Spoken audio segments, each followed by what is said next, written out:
Magandang gabi po sa inyong lahat. Ako po si Katrina Navarro para sa Isip Isak. Ngayong gabi po ay pag-uusapan natin at masusing pag-iisipan kung ano nga ba ang impluwensya ng simbahan sa bayan o meron nga ba itong impluwensya. Pag-isipan din natin kung dapat nga bang makialam ang simbahan sa usaping bayan o sa mga usapin na kinakaharap ng ating lipunan. Nito lang January 13, nagdaos ang Iglesia ni Cristo ng tinatawag nilang Rally for Peace. Sinasabi na ito ay pagpapahayag din ng suporta ng INC kay Vice Presidente Sara Duterte.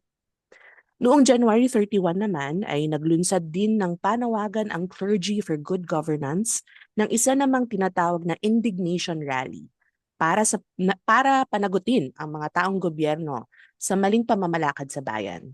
Sa gabing ito, makakasama po natin sa usaping ito ang dating National Director ng Philippine Council of Evangelical Churches, si Bishop Ephraim Tendero. Si Bishop F po ngayon ay Global Ambassador ng World Evangelical Alliance o WEA. Signatory din po siya sa Clergy for Good Governance. Ang gagawa naman po ng synthesis natin mamaya ay si Dr. David Lim, Presidente ng Asian School for Development and Cross-Cultural Studies. Simulan na natin ito. Magandang gabi po, Bishop F. Nice to meet you.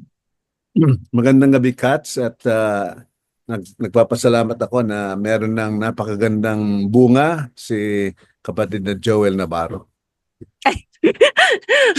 Maraming salamat po. Shout out po kay Papa. Hello. So, Bishop, before we start siguro, for context lang siguro, tell us a little bit about World Evangelical Alliance sa mga hindi pa po nakakaalam kung ano yung WEA.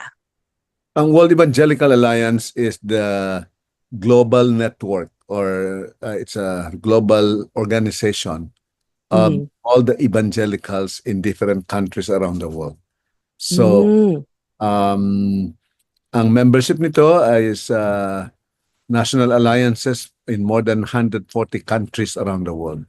And the Philippine Council of Evangelical Churches is our member body from the Philippines. And that is true in more than 140 countries around the world. So ito yung pinakatabi nating global network or global association of evangelicals around the world.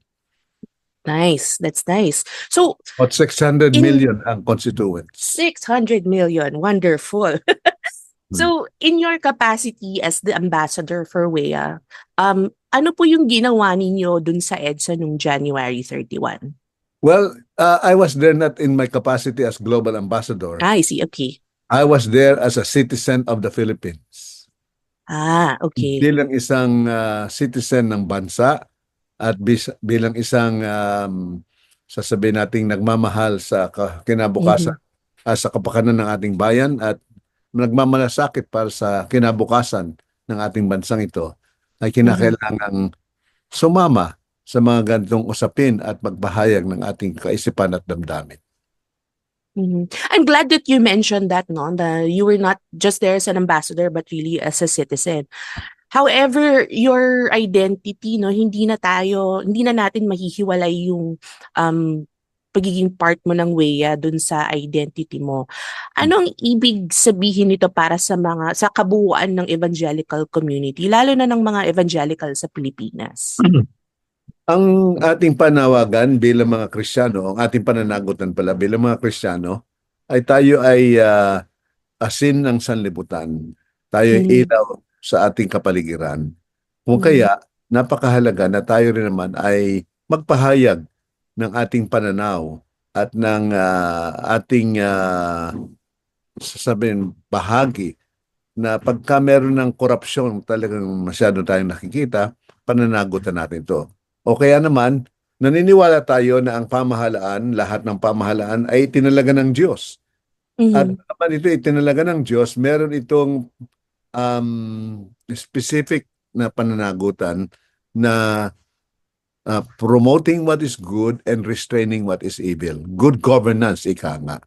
Kung kaya, kung dumarating sa pagkakataon na ang ating pamahalaan at ang mga namumuno na pinagkatiwalaan ng naihalal ng ating mga taong bayan ay hindi na ginagampanan ang ganung tungkulin na sansalain ang katiwalian, ang kasamaan at kundi bagkos ay para bang pinapakita na ito'y ginagawa na nila, ay kasama sa ating pananagutan yung ating ipahayag ang ating damdamin at kaisipan tungkol dito.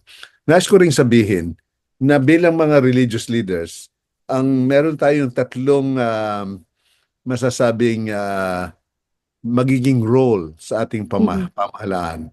Unang-una ay we can be the intercessors or priestly role. Sinabi sa Mhm. 1 Timothy chapter 2 na unang-una sa lahat. So sinabi ni Apostol Pablo, una sa lahat, hindi huli sa lahat. Mhm. Anong gagawin natin? Ipanalangin ang ating mga tagapamahala for kings and all those in authority upang tayo magkaroon ng mapayapa, maayos, kagalang-galang na pamumuhay. So yung ating Mhm. priestly role, ginagawa natin, pwedeng publicly, pwedeng privately, mas mahalaga yung nananalangin tayo. Pero pangalawa, meron tayong prophetic role na ating ipahayag at ipalaala na yung ang panawagan ng ating tagapamahala ay gampanan yung kanilang God-given or delegated responsibility para sa kanila.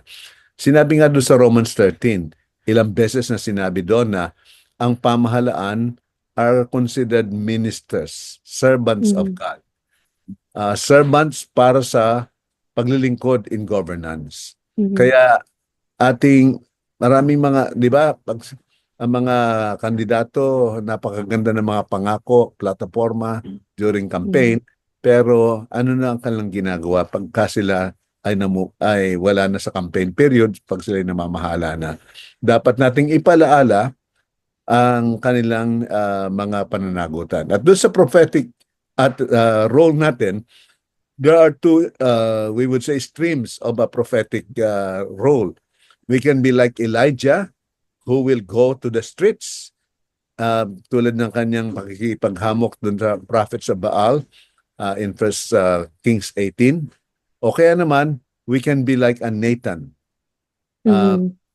who will not go to the street, but who will be able to privately interact with the people in government, go even to the um, bedchamber of the king, and Mhm. magkakaroon ng private review. So we Mhm. can be people who go to the streets, or we can be people who can privately talk with the people in authority in the use of our prophetic role. Pangatlo is the pastoral. Mhm. We can be the shepherd, and we can be the people who could give guidance and appeal to the people in government. Mhm. So, nung nakaraang January 31, I chose to be part of those that will go out to the street in order to ipakita na yung ating indignation sa sumusobra ng katiwalian sa ating pamahalaan. Mhm. I'm glad that you raised that, no? Kasi a lot of evangelicals, also personally that I know, tend to lean towards the Nathan way talaga, no? Parang medyo naiilang sila dun sa paglabas sa lansangan. But it's good that you mention Elijah, no? Who talagang siguro was bolstered by ano, no? Yung kalakasan ng loob na ginagawa niya yung um, work ni God, no? What would your message be to people who want to go to the streets but feel parang siguro natatakot or nahihiya kasi yung perception ng ibang tao na akala ko ba relihiyoso ka, bakit ka nasa lansangan or bakit ka umiingay? What would your advice be to people who would like to join you in these movements?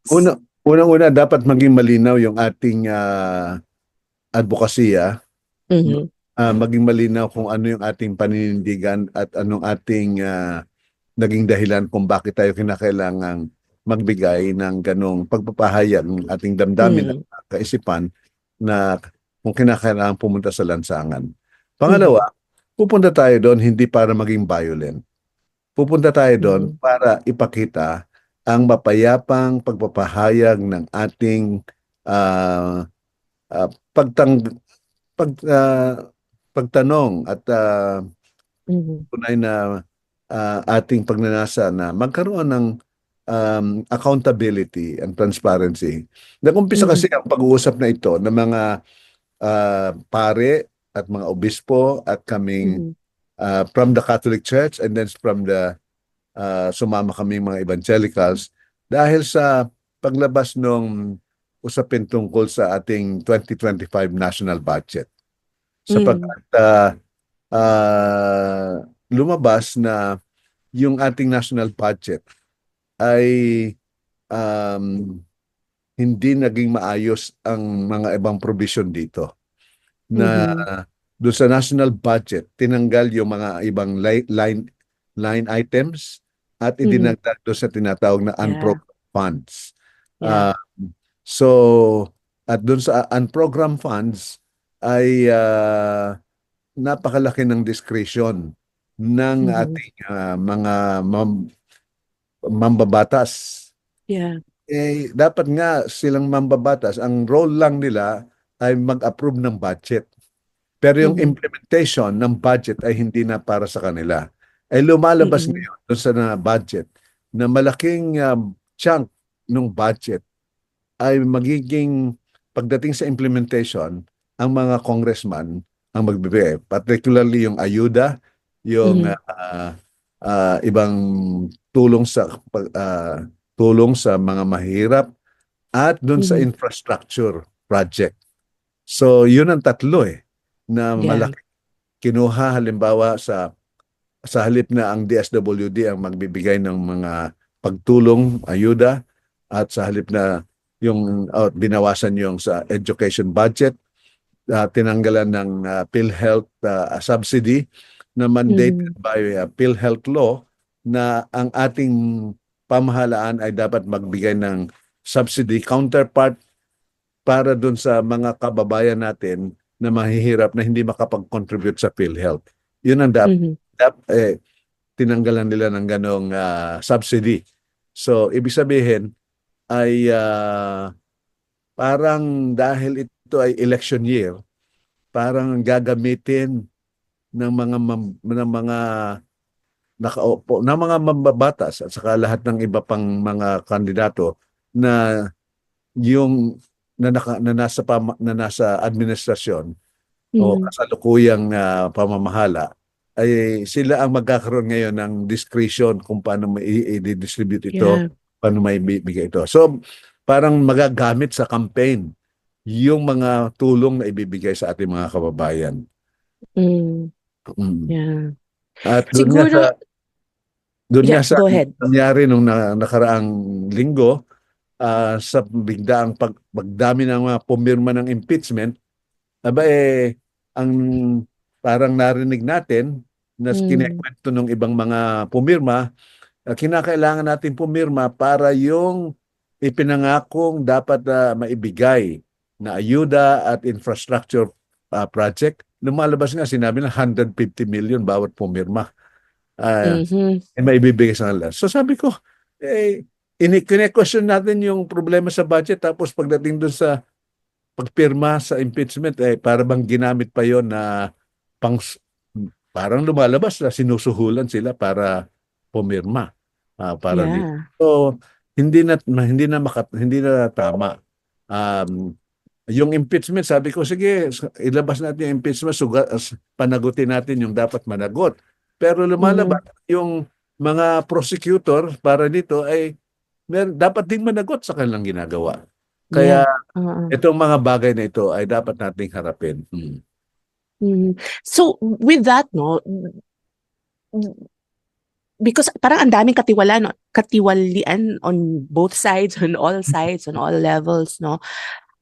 How would how would a Christian discern kung ano ba yung tamang panahon para mag-Elijah or ito ba ang panahon na dapat mag-Nathan? Kasi parang aside from ano bang klaseng tao ako, more of yung panahon, 'di ba? What is the time asking us to to act or to reflect or both or when, yung mga ganon.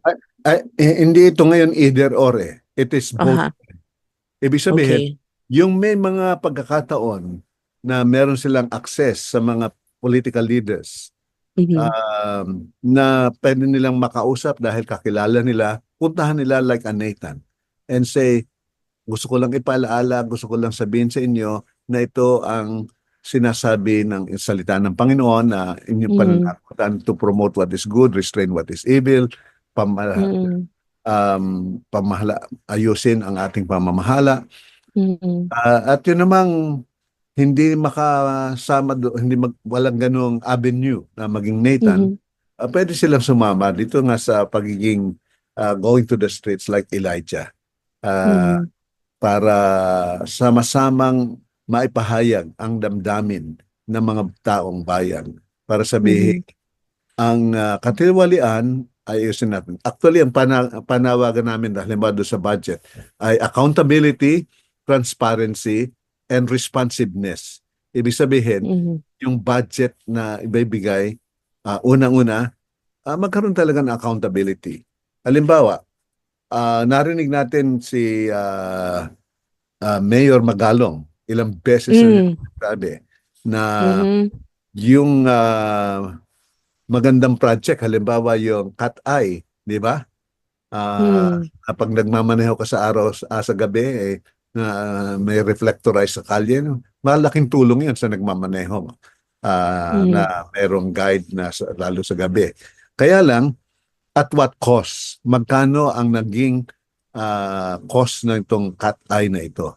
Ah, Mm. sa, sa wiwika ni Mayor Magalong, parang times 10 ang presyo.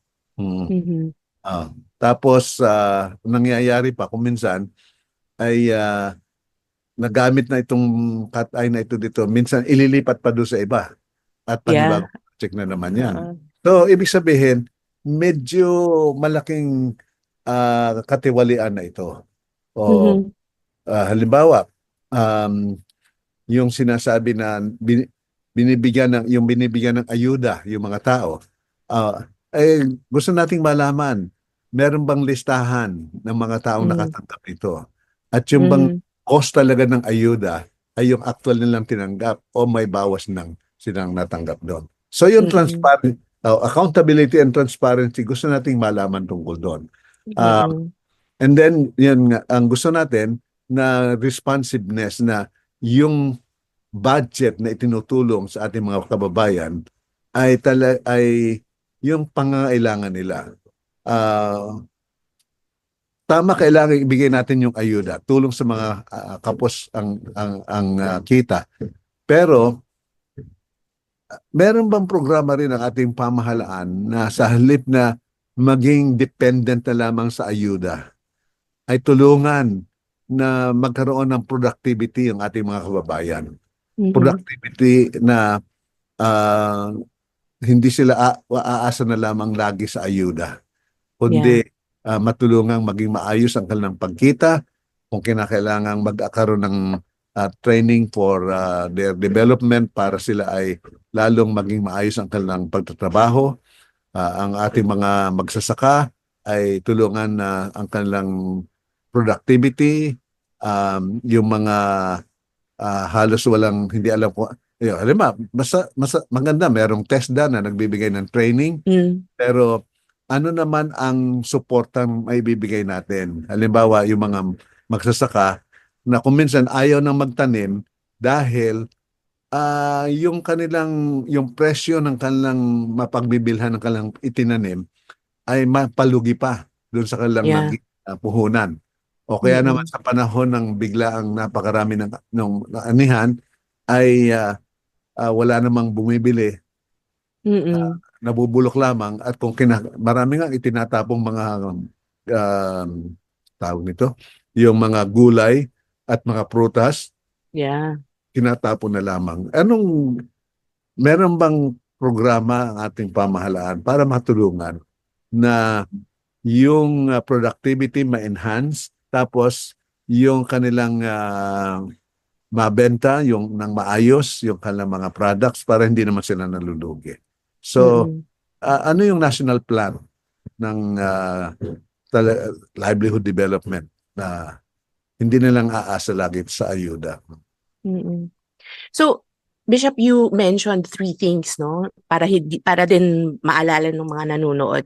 Three things. So accountability, transparency, and responsiveness. Mhm. Now, based on those three things po, sa palagay nyo, dapat bang ma-impeach si VP Sara Duterte? Yes or no? Well, in-impeach na siya ngayon, di ba? Apo. At ang impeachment is part of the constitutional provision ng accountability. Mhm. Ngayon, whether she will be convicted or not, yun din ang dapat nating pagbantayan. Okay? Mhm. So siguro, if it were, since you are a praying man, what Mm. would you pray for na tuluyang ma-impeach at, Ang ma-convict? aking prayer dito, kasi di ba, parang kanyan, kaya ka meron kang korte, kung meron tayong nasasakdal, ay upang ipakita kung siya ay guilty or not guilty. Mhm. So ang ating magiging panalangin dyan ay maging maayos ang proseso na lumabas ang katotohanan, ah, lumabas ang tunay na kalagayan. So, yung ating mga senador, silang lalabas na silang magiging korte na Oo. mag-decide whether guilty or not guilty doon sa charges na ibinigay sa kanya. So, mga, So, wala kayong parang strong stance on either side. ang aking hindi, I will not preclude. Mhm. Ang aking magiging panalangin ay both yung prosecutor, mga congressman, maging maayos ang kanilang presentation, ang kanilang mga evidences, at yun namang mga senator judges ay maging masusi sa kanilang pag-evaluate, at pag sila Mhm. gumawa ng desisyon, it is based on tunay na pagsusuri ng mga ebidensya at ng mga uh, inilalabas na so kung may charges, anong ebidensya nito. At sabi ko nga, ngayon lang nagkakaroon ako ng problema dahil nung marinig ko na para lang matuloy yung agad na pagdami ng kinakailangang boto, kailangan pang Mhm. idangkel ba na pumirma kayo dito dahil nakataya dito yung pagre-release ng mga Yeah. dapat yun naman ay mandated na dapat ibigay sa Oo. pero kung gagamitin pang Bribe na no? it Pagsusuhol. sounds like Oo. bribery already. Oo. Oo. So ang aking panalangin, yung ating proseso ay maging maayos, objective, at yun nga, accountability, transparency pa rin maging sa procedure na hinaharap na ito. Mhm. Tapos Sa binabasa mhm. ko nga yung Article 11 ng ating konstitusyon na yung mga impeachable officials ay yung presidente, vice president, mga judges ng Sen. Supreme Court, Aha. at saka yung mga um, ibang constitutional commission, yung mga commissions. Ngayon, yun namang mga others ay sila ay haharap sa ombudsman. So, Ombudsman. ating panawagan sana naman ang ombudsman ay maging aggressive din doon sa kanilang pagtingin, doon naman sa pang-aabuso ng mga ng lahat ng iba pang government officials.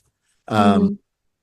So, Aha. kung hindi tayo magmamasid, anong gagawin? So, ang isang practical suggestion ko, halimbawa, di ba mandated na pagka may projects, infrastructure projects, ay ilalagay nakapaskil doon sa ano ang cost ng project na ito, di ba? Mm. Halimbawa, nagpapagawa ng kalye, nagpapa-asfalto. Ngayon, hindi na Mhm. nga, minsan nilalagay, ipinapaskil kung magkano ang cost ng project eh. Mm. Pero mandated yon na dapat nakapaskil na ang project na ito, waiting shed, cost 14 million pesos. Okay? Mhm. Or Mm. yung iba, hindi ko alam kung basta may nakita ko isang waiting shed, 14 million pesos. So, ang pwedeng gawin ng tao ay kung meron silang mga kakilalang mga contractor or mga involved in sa construction, magkaroon sila ng kanilang sariling estimate. Ganito ba talaga ang cost nito? Mm. O halimbawa, merong farm to market road na gagawin. Ipapaskil yan. Magkano ang cost ng farm to market road na ito? Or Mm. drainage system na ito. ipapaskil niyan, magkano ito. Ay, Mm-mm. so, part ng ating check and balance ay ah, yung mga contractors na kakilala natin, pwede bang i-double check nyo kung ito nga talaga ang actual Mm-mm. ito? Doon natin makikita Audit, ano yun? malaki. Audit ng taong bayan, no? Yan, audit ng taong bayan. Mm-mm. Tapos sasabihin natin, para namang napaka-taas ng presyo. Halimbawa, Mm-mm. yung mga supplies sa eskwela or printing ng books ng Mm-mm. Department of Education. Ah, magkaroon din tayo ng people's audit para dito. Mm-mm. Oh. Mm-mm. Sa palagay niyo po ba, sa pagmamasid nyo, sa pagkakaalam nyo ng sitwasyon, guilty po ba si VP Sara o I will not do hindi? that. I will not preclude that. Kaya nga may Okay. proseso eh. Di ba? Oo. Kaya nga magkakaroon ng hearing at ang mga Senado ang makikinig dito at sila ang Oo. magbibigay ng judgment. So, Oo. So sa mga nanonood, no, baka maganda ring mm, i-follow natin yung footsteps ni Bishop, no, na parang let's pray for the process, no? oh, Let's at magmasid pa, no? mm, mm. Mm. Pero So, so yeah, go ahead. di ba, kung meron kasabihan na let everybody have their own day in court, di ba? Halimbawa, Mhm. ah ang naging problema nung ibang naging paraan, yung extrajudicial killing, hindi na nagkaroon ng day in court yung taong nasa sakdal, di ba? Mhm. Dahil ang sinabi, nanlaban, kaya napatay. So, hindi na makapagsalita. Yeah. Ah, pero meron namang iba na nagsampa ng kaso at Mhm. may mga napatunayang umabuso naman yung mga ibang pulis sa kanilang ginawa. So, kaya merong rule of law dapat sa ating bayan. Mhm. Meron tayong konstitusyon na pagbabatayan ng ating mga batas. Tapos merong mga implementing rules and regulations, may mga batas na dapat na nag-specify kung paano natin gagawin. And kung tayo gumagawa ng tama, sabi nga sa First Peter ni Apostle Peter, kung gumagawa tayong ng tama, hindi tayo dapat matakot. Mhm. Dahil ang Mhm. batas ay nandoon para tayo ay bigyan ng proteksyon. In fact, ayun nga, ang ating mga pamahalaan, they bear the sword for nothing. Ibig sabihin, magbibigay sila ng kaparusahan sa gumagawa ng katiwalian, ng kasamaan, at sila ay magbibigay ng encouragement and support sa gumagawa ng kabutihan. Ngayon, ang problema natin, kung yung government authorities who bear the sword or sila ang may hawak ng pamamahala, sila ang umaabuso at hindi gumagawa ng tama, taong bayan ay dapat magsalita, ang taong bayan ay dapat tawagin ang kanilang pananagutan. Una nga, panalangin. Pangalawa, sabihan natin sila, paalalahanan sila.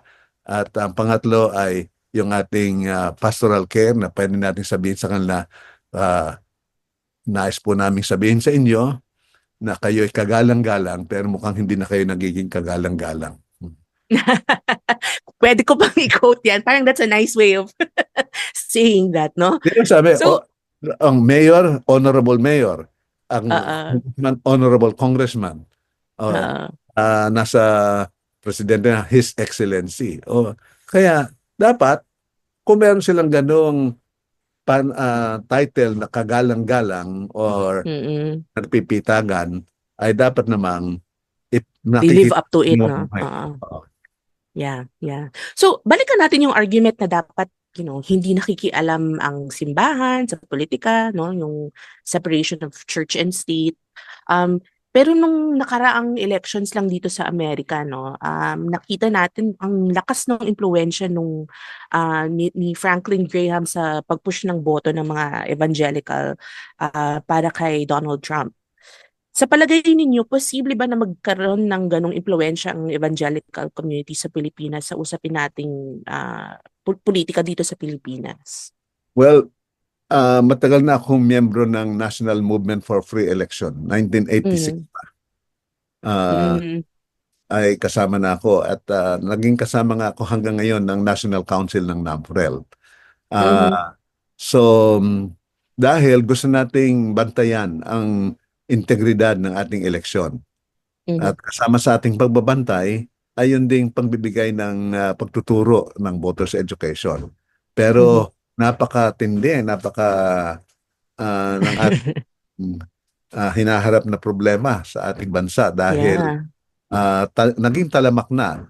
Kasama nga doon sa aming panawagan dito sa Clergy for Good Governance, ay pwede pang yung political dynasty ay maggawa na ng implementing rules and regulation. Kasi nakalagay naman sa ating saligang batas na Yeah. hindi dapat mamayani ang political dynasty. Kaya lang, Mm-mm. dapat magkaroon ng implementing rules and regulation para mangyari yon. Ay sino gagawa nun? Ang Kongreso. Ay bakit Na nila gagawin yon? puro Eh, sila dynasty. oo. So, Mm-mm. problema yon. So, panawagan pa rin natin. Paano bang bumbuwagin na itong political dynasty na pamilya na lamang ay nagpapalit-palit ng pwesto? Pag natapos ang 9 years ng mayor na ito o ng congressman na ito, aba yung misis ko naman o kaya naman ay anak ko o kaya magpapalit Mm. tayo magririgo doon na o ikaw naman ang Mm-mm. nasa Congress, ako naman ang nasa mayor. Kaya ang ating na pwede bang i-address itong problemang ito? Mhm. Sa pag-aaral nga daw 80% na ng mga provinces natin ay Mhm. nangungunahan ng mga political dynasty. So, Mm. medyo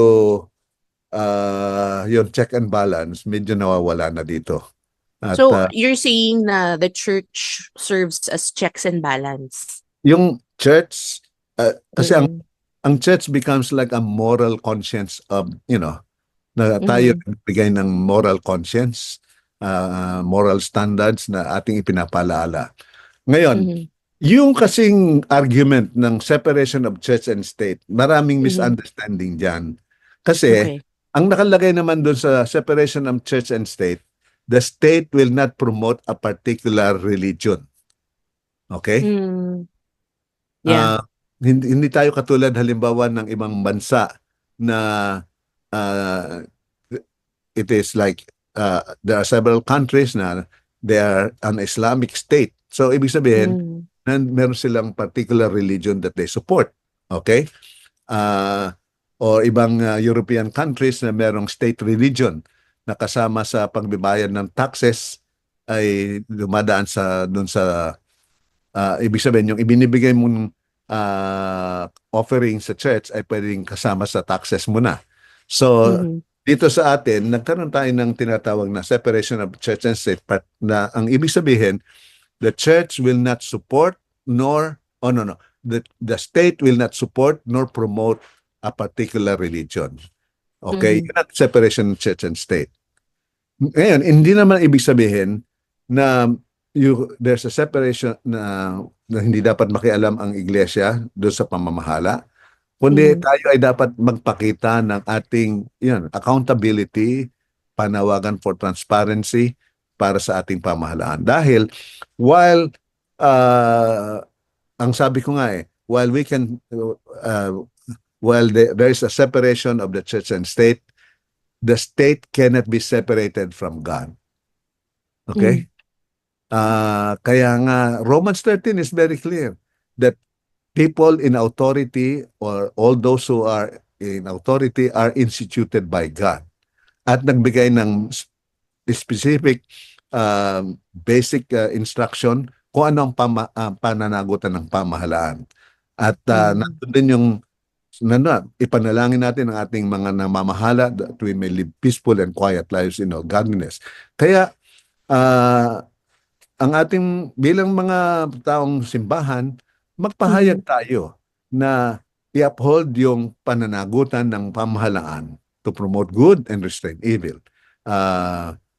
Magkaroon tayo ng panalangin na magkaroon ng tamang pamamahala, maayos na pamamahala, sundin ang rule of law, kung ano nandoon sa ating saligang batas.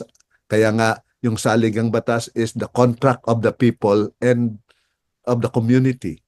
So, nandun yung tinatawag na rules and regulations na dapat nating ipairal para naman Mhm. hindi umaabuso yung iba, hindi naman para bang nababaliwalaan, hindi naman parang hindi nabibigyan ng kahalagahan o atensyon yung ibang nangangailangan. So, Mhm. the rule of law, which we have already ratified as a people, ay dapat Mhm. itaguyod at ang hindi tayo dapat na dapat nating tingnan na meron tayong batayan ng dapat na pamumuhay, meron tayong kasunduan. Alam mo, ang ating constitution is one of the best constitution. Doon lang sa I agree. I Ah, agree. doon lang sa preamble, maliwanag nandoon na ang different values. Meron lang akong Mhm. problema sa ating naging konstitusyon na ito. Dahil Mhm. baguhin, nakita ko rin na may konting overreaction doon sa nakaraang Mhm. pamamahala, abuses ng Ng martial law years. Di ba? diktadura. Mhm. Oo. Kasi unang-una, ginawan lang 3 years lang yung term of office. Yung 3 years, Mhm. napaka-iksi eh. Mhm. Tapos so ibig sabihin in in 12 years 4 na beses kang magkakaroon ng eleksyon. Ah, so medyo masyadong maiksi 'yon. Um, Mhm. tapos yung party list na nandoon Mhm. marginalized sector. Ngayon hindi na marginalized sector ang mga party list ngayon. Dahil Mhm. ang ginawa ng mga may kayamanan at may malaking impluensya, sila sasabihin na sa party list, okay, kami na mismo ang Oo. magpo-front sa inyo, kami na ang magiging nominee na kaming tatayo doon. So hindi na Mhm. marginalized sector. Ah, ngayon nagiging regional na nga eh. Mhm. Ang mga party list ay nagre-represent ng particular area. Hmm. Mhm. Mhm.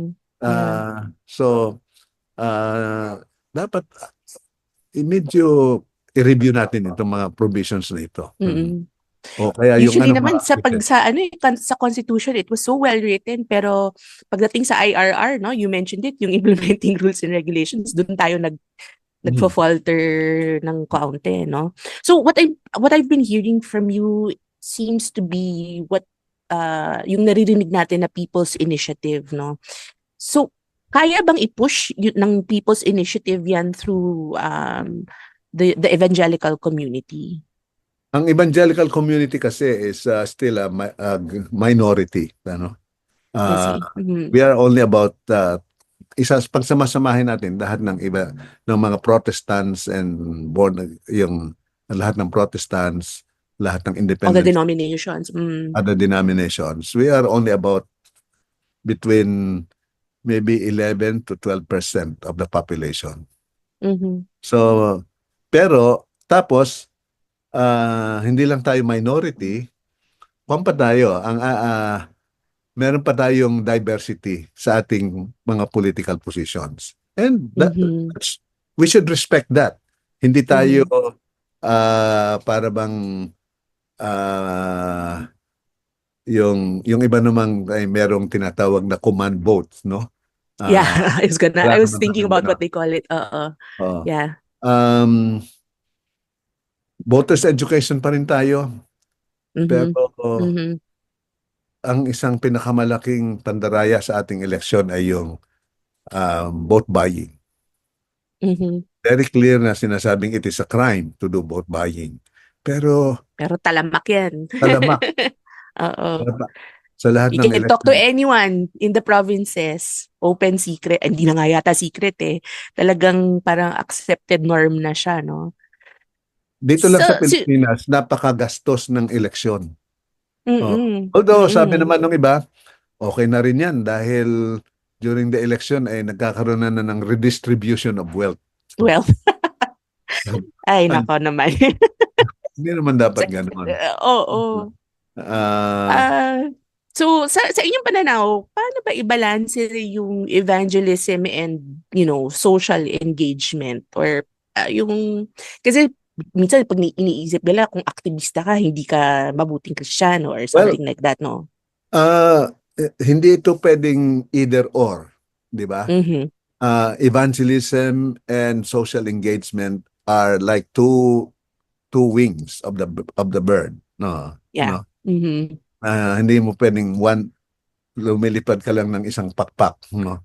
Mhm. We Mhm. need to go, it needs to go integral yan, hand in hand. Mhm. At nakita naman natin na may mga pockets of good influence. Halimbawa, ang magsasabi na ako ng halimbawa, si Mayor Mhm. Bico ng Pasig. Ay, mayor ko 'yan. Oo. No, talaga? Oo. Pero because early in his life, he was discipled. Early in his life, he was raised with the Christian perspectives and values. So nung Mm. siya naging isang politiko, dala-dala niya yun. Mhm. Si Mayor Magalong ng Baguio City. Mm. Si Mayor Hindi Benji. early in his life, but later in his life when he was a police officer, that's the time Mhm. that he was also able to come to know his personal relationship with Jesus, and he was discipled. And so because Mhm. he was discipled, when he ran as mayor, dala niya yung biblical principles.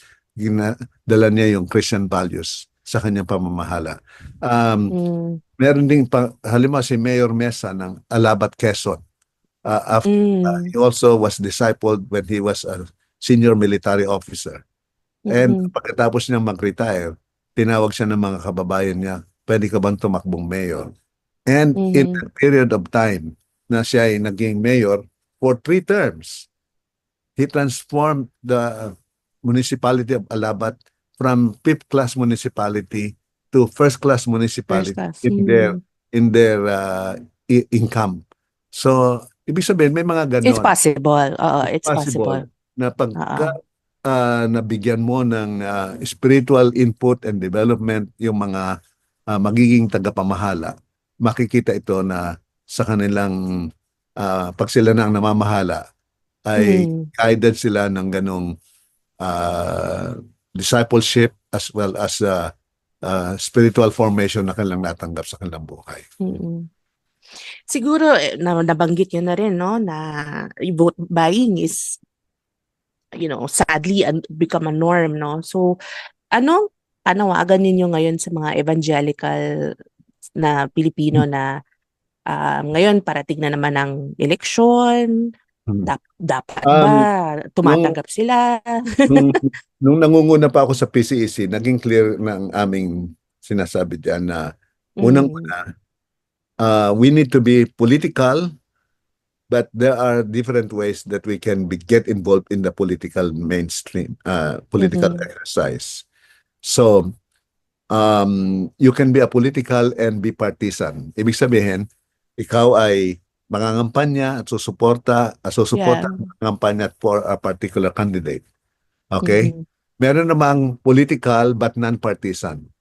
Ibig Mhm. sabihin, mahalaga yung ating engagement, voters education, but we are not partisan. We are not campaigning for, Campaigning. Mm. uh, we are not endorsing or campaigning for any particular candidate. So whether you are partisan or non-partisan, both are valid expressions of our political engagement. Mhm.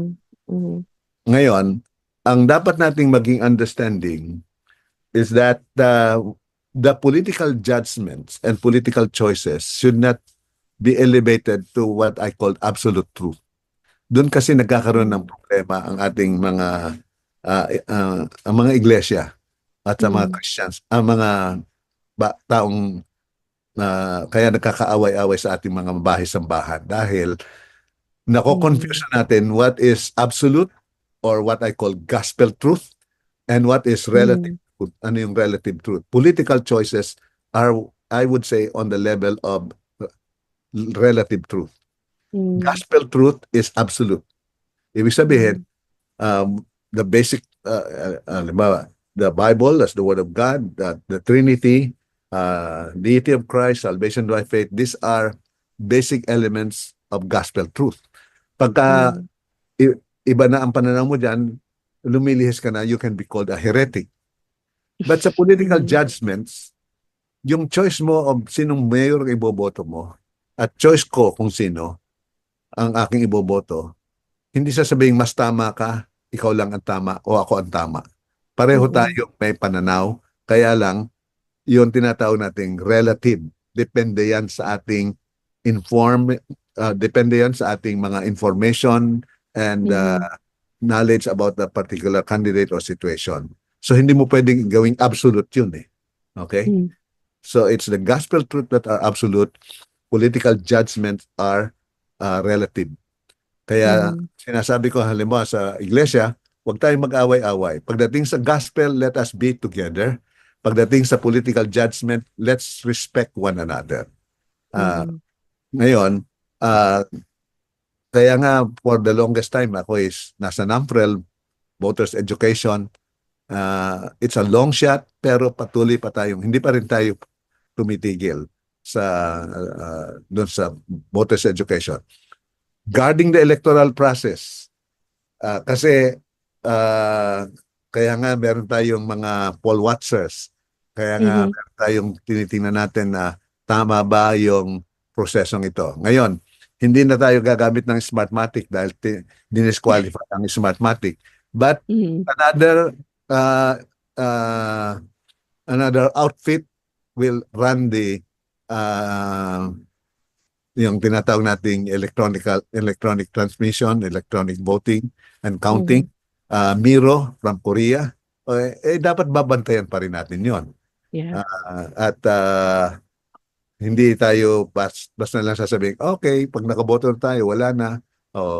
Dapat Tapos na. alam natin yung process, tinitingnan natin na yung boto natin nabilang ba ng maayos, yung boto ba natin yun nga, hindi ba ito na, kasi sa electronic ngayon electronic dagdag bawas na eh. So, dapat maging vigilant din tayo sa ganitong mga bagay. So, kinabukasan natin na nakataya sa ating mga binoboto. So, during the campaign, maging masigasig tayo in voters education, in guarding the integrity of the electoral process. Pagtapos na sila ay maboto at maihalal na, ma-proclaim na, ipanalangin natin sila at atin silang bigyan din ng accountability. Na pagka hindi na nila ginagawa ang kanilang tungkulin o kaya naman ay taliwas na sila doon sa mga pamantayan na ayon sa ating salingang batas at ayon sa accepted values, dapat paalalahanin natin sila. At kung kinakailangan, kung merong talagang ginawa, hindi mabuti, Article 11, sinabi doon, yung mga officials na impeachable, i-impeach natin, go through the process.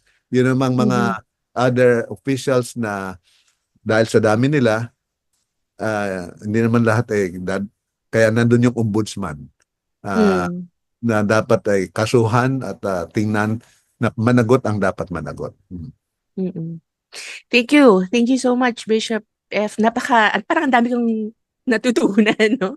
Parang quoting from the Bible, from the Constitution, no? So parang times talaga na dapat maalam tayo in both, no? Hindi lang in one area. So hinihikayat po namin kayo na patuloy na subaybayan ang Isip-Isak. Maaari nyo pong i-share ang palabas na ito sa inyong mga kaibigan para mas marami pa po tayong mahikayat na matuto sa ating palabas. Maaari nyo rin pong marinig ang palabas na ito sa Spotify ng ISAC ng Faith and Society Unplugged. At maaari ninyong balik-balikan ang mga naunang episodes ng Isip-Isak sa Facebook, YouTube at Spotify. Ngayon naman po ay pakinggan natin ang synthesis ni Dr. David Lim. Dr. Lim, welcome.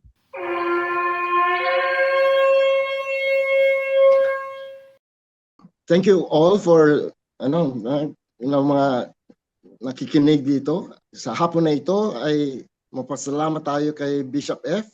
Maraming tayong natutunan tungkol sa anong gagawin natin dito sa eleksyon na ito at saka paano maging mabuting mamamayan ng ating bansa. Ako, nang nakita ko na siya ay maging speaker natin ngayon, ang sabi ko, I should use this opportunity to thank him and congratulate him na sila ni Bishop Noel Pantoja ay nag-appear doon sa January 31 sa indignation rally. Because nandiyan na ang pagpakita ng mga mamamayan ng ating bansa na sobra na, tama na ang corruption. Dahil ang ating 2025 na national budget na in-approve ng BICAM no na ay talagang talamak, no, ang katiwalian, no, na the most corrupt, no? At kung wala tayong kilos diyan, ibig sabihin bulag tayo o talagang hindi nakisawsaw, no, nakabahagi sa ating pamahalaan at sa future, no, ng ating bansa. And so sa pag-integrate ko na ito, no, sa anong sinabi at tinuro ngayon ni Bishop ay may tatlong tayong, no, na napaka-importanteng, no, kailan makuhang leksyon para sa susunod na mga araw at mga taon, no, para sa ating bayan, anong gusto ng Panginoon para tayo ay maging mabuting ilaw dito sa ating bansa. Ang una, kailangan may priestly role tayo, no? Na tayo ay manalangin. Ito ay based sa 1 Timothy chapter 2 verses 1 and 2. Klarong-klaro 'yon. At sa Pilipinas, sa atin ay talaga hindi lang ang IFP, no, Intercessors for the Philippines, but there are many prayer movements na nagpe-pray talaga sa ating bansa. And for that, parang pasado tayo dito, mga evangelicals. Mga panalangin, pero tama ba mga pinalangin natin? Mabuti na tanong ni Katz kanina, no, kay Bishop. And I think ang sinasabi diyan, no, ano ba ang panalangin natin ngayon, no, sa impeachment ni Sara, no, ang nating Vice Presidente. And very clear ang ni Bishop F na ang proseso talagang kailangan very straightforward yan. At very careful, no, ang kanyang sagot, no, na as a leader, when you do public statements like dito ngayon sa ating series dito sa Isip Isak, ay kailangan ang prayers man neutral. Although, sa palagay ko, si Bishop o sino man, at ako mismo, may sarili akong additional prayers na mas specific.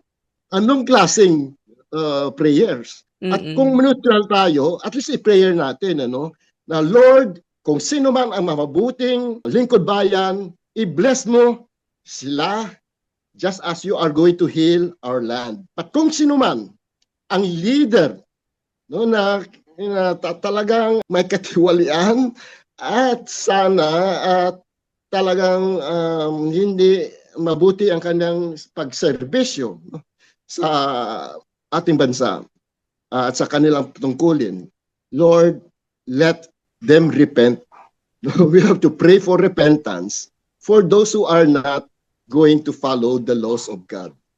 No, and for that, I hope every time we pray, no, mga pray over, no, palagi, no, itong mga politiko pinag-pray palagi, no, sa kampanya nila o nang nanagula na sila, pinag-pray sila, lahat blessings, Lord bless, no, pero kulang, no, kung hindi sila faithful sa Panginoon, kung sila ay corrupt, kailangan may prayer din tayo dyan. Lord, we pray that He will be good, but if He commits sin, commit criminal acts, Lord have mercy. Give him a heart of repentance. Gano'n, no? Maging Zacchaeus sila, no? Hindi manatiling lingkod bayan na hindi naglilingkod. Then secondly, very clear ang teaching dito ni Bishop F ay itong teaching na kailangan maging prophetic tayo, no? And that's where I say ang sa priestly kailangan may combination ng pagka-prophetic, no? Dahil ang politika ay madumi. At alam natin, no, sa Pilipinas, medyo classified tayo sa pinakadumi, no? May chance tayo, no, under FBR and later on under Pinoy, no? Mga tuwid na, no, ang pampamahala.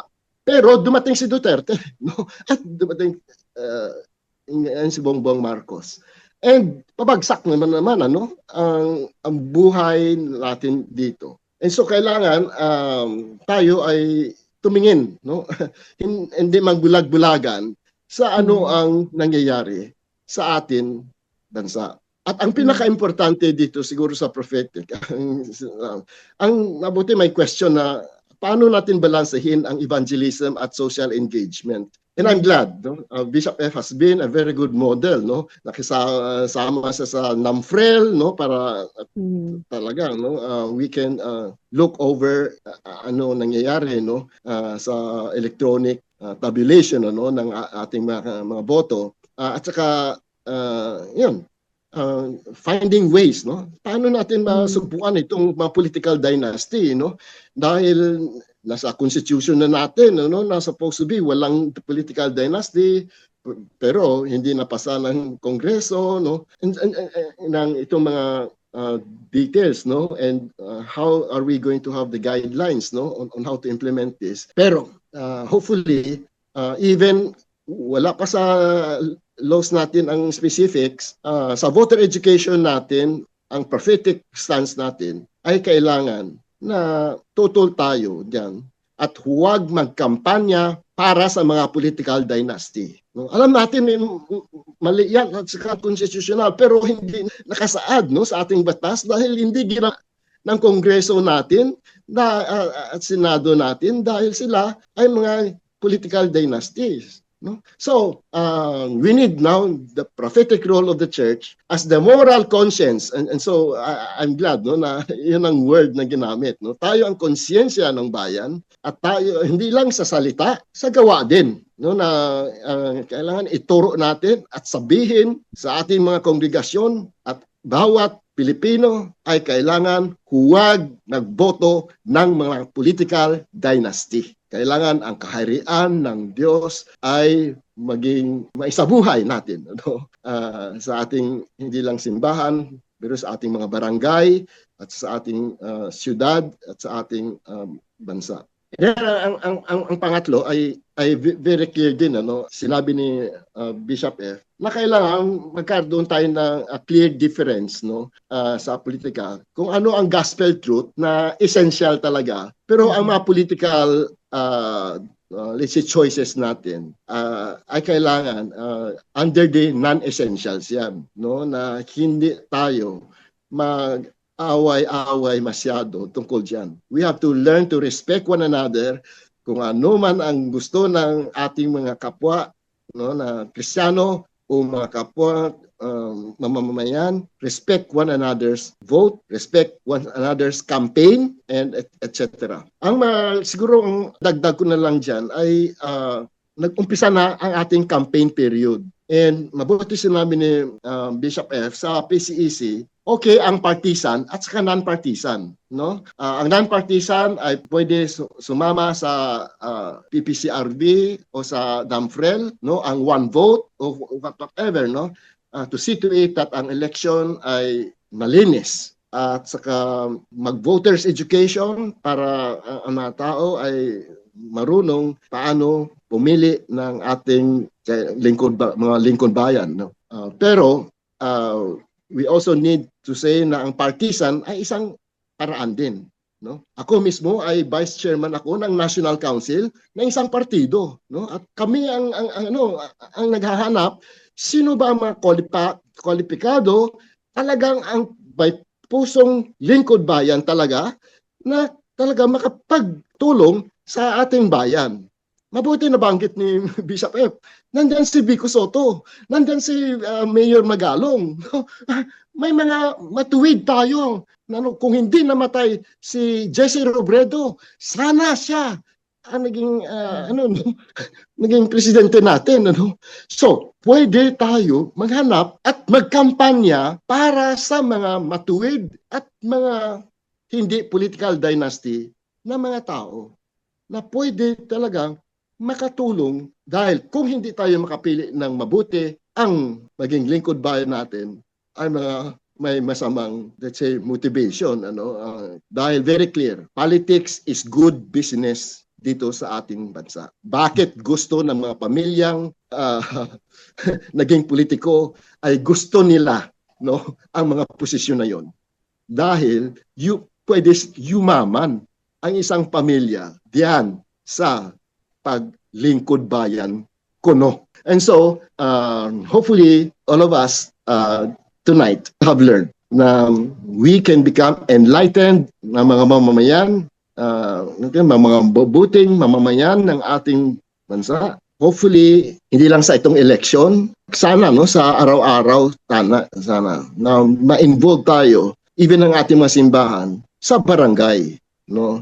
Dahil ang isang barangay ay parang isang bansa na yan. No? It is a small republic. And so, it's very important na makihalo tayo. And hopefully, ang ating mga simbahan ay mapastor, ay maging chaplain sa barangay. At siya ay kaibigan ng barangay chairman at ng mga kagawad at pwede ang mga youth. Ibig sabihin, marami pa tayo matutunan sa ano ang good governance. And hopefully, by God's grace, tonight, we will all make a pledge before God. We will pray for our leaders. We will be good prophets, a moral conscience for our people. And number 3, we are going to learn how to do it in a friendly way, respecting one another, and may God bless the Philippines. Mabuhay ang Pilipinas. Thank you. Thank you so much. Maraming salamat po sa ating mga guests sa gabing ito, si Dr. Lim at Bishop Ephraim Tendero.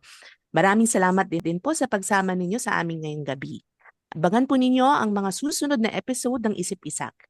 Para sa season na ito ay tututok pa rin tayo sa eleksyon 2025.